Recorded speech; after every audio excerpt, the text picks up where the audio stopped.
உபத்திரவத்தில் ஜெயம் தருவார், பயப்படாதே. யோவான் 16:33. என்னிடத்தில் உங்களுக்கு சமாதானம் உண்டாயிருக்கும் பொருட்டு இவைகளை உங்களுக்கு சொன்னேன். உலகத்தில் உங்களுக்கு உபத்திரவம் உண்டு, ஆனாலும் திடன் கொள்ளுங்கள், நான் உலகத்தை ஜெயித்தேன் என்றார். வாழ்க்கை சில நேரங்களில் மிகவும் உபத்திரவம் நிறைந்ததாக இருக்கிறது. பிசாசுதான் நம்மை உபத்திரப்படுத்துகிறது என்று சொன்னால், நம்மோடு இருப்பவர்கள் கூட நம்மை புரிந்து கொள்ளாமல் நமக்கு மிகுந்த உபத்திரவங்களை தருகிறவர்களாக இருக்கிறார்கள். உபத்திரவத்திலே நாம் பெரும்பாலும் சோர்ந்து போய் விடுகிறோம். எனக்கு மட்டும் ஏன் இவ்வளவு உபத்திரவம் என்று நாம் சலித்துக் கொள்கிறோம். மிகவும் பலவீனமானவர்கள் உபத்திரவங்களை தாங்க முடியாமல் தற்கொலை செய்து கொள்வது கூட உண்டு. உபத்திரவங்களை தாங்க முடியாமல் தற்கொலை செய்து கொண்டவர்கள் ஏராளமாக இருக்கிறார்கள். உபத்திரவம் அவ்வளவு கொடுமையானது.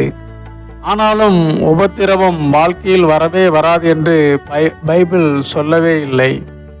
கிறிஸ்துவுக்குள் வந்தால் உபத்திரவமே வராது என்று சொல்வார்கள். நான் அவர்களை பொய்யர்கள் என்றுதான் சொல்வேன். உபத்திரவம் வரத்தான் செய்யும்.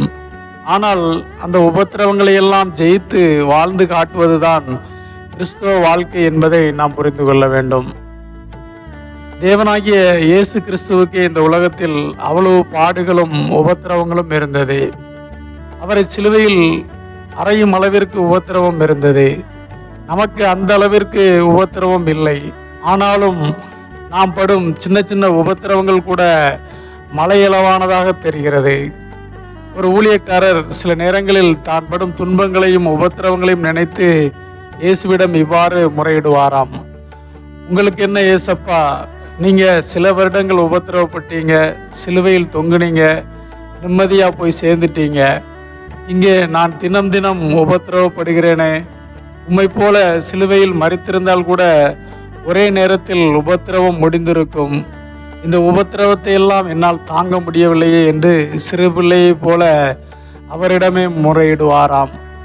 பல நேரங்களில் அவரிடமிருந்து பதிலே வராதாம். ஆனாலும் இப்போது உபத்திரவங்களை கடந்து வர கிருபை செய்திருக்கிறாராம். சந்தோஷமாக வாழ வைத்திருக்கிறாராம். இதுதான் அவரது சாட்சி. உங்கள் வாழ்விலும் தாங்க முடியாத உபத்திரவத்தில் கஷ்டப்படுகிறீர்களா?